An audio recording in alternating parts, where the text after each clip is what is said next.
Hi, I'm Roy Stannard, and we're just coming up to the entrance of Burgess Hill Radio, right in the heart of the community, Church Walk, Burgess Hill. I'm going to tell you a little bit about the radio station and what its purpose is today and show you around. I'm going to tell you a little bit more. Now, Howard Popeck and I host a show called Lost Immortals on Sundays between 5 and 7, and the show takes place here in Studio 1.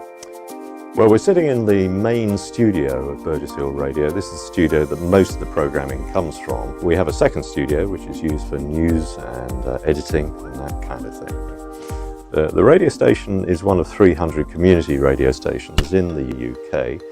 They're getting ever more populous because Ofcom, the government body in charge of the radio industry, wants to promote them because they provide on-the-ground coverage of news, weather, entertainment, events, which other radio stations, they don't have the manpower to do it.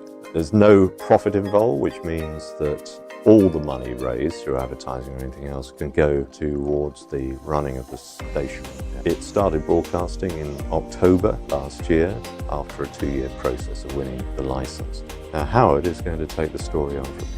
I worked with Roy on our Sunday programme, Lost Immortals, and I knew very little about community radio until I met Roy. I've been an avid radio listener since I was a child, which as you can see was probably some long while ago, mainly listening to music. I knew the term community radio, but I didn't really at that point understand the advantages to people that, like me, love music. Predominantly, you're not beholden to a playlist where you have to rigidly adhere to because of the nature of the advertising that happens in a national radio station. With community radio in Burgess Hill, particular, there's considerable flexibility on the playlist. You can introduce your own level of personality, and it's the flexibility generally. The fact that it's local, it goes out quickly, it has fantastic coverage because of streaming as well as FM. Altogether, a really enjoyable experience, as it would appear to be so for our many listeners.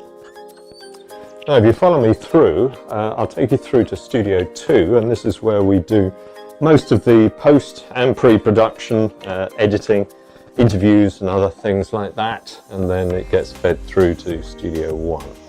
Now this is the theme I put together for the beginning of the show, and it's just a few seconds long and then it goes into something a little more punchy. And every Sunday at 5 o'clock when I introduce the show, I start telling the audience what they can expect this week, and Howard Popeck and myself, who are the co-hosts of the show, will start to talk about what we're doing and introduce the show. All the tracks, by the way, have come from the Facebook page that we run, Lost Immortals on Facebook. And then with this music underneath, I go on to talk about what's coming up in the show this week. I mention all the contributors, who are often people who have come through the Facebook page. They, of course, tune in to hear their music. It all works extremely well.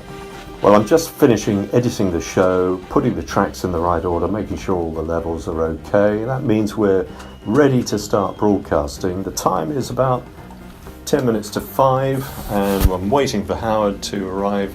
We'll have a brief chat about what we're going to do in the show, and then it's live on air, 5 o'clock Sunday afternoon.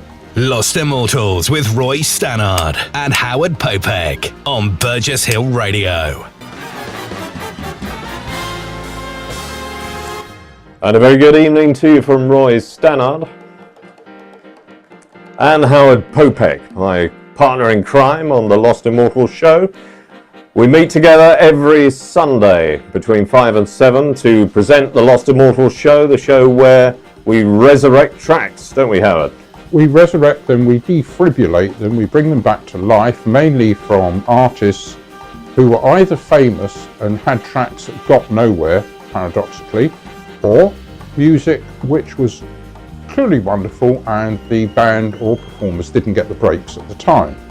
That's brilliant. Well, we're going to introduce the show this week with a favourite track of mine from 1985, Child of Love from the Lemon Trees.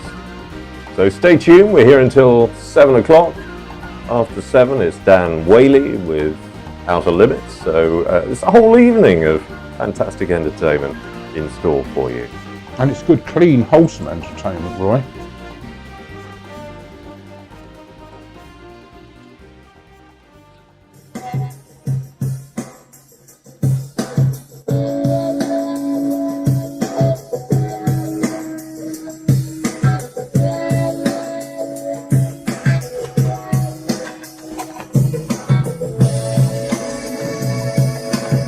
What it's all about, entertaining the masses.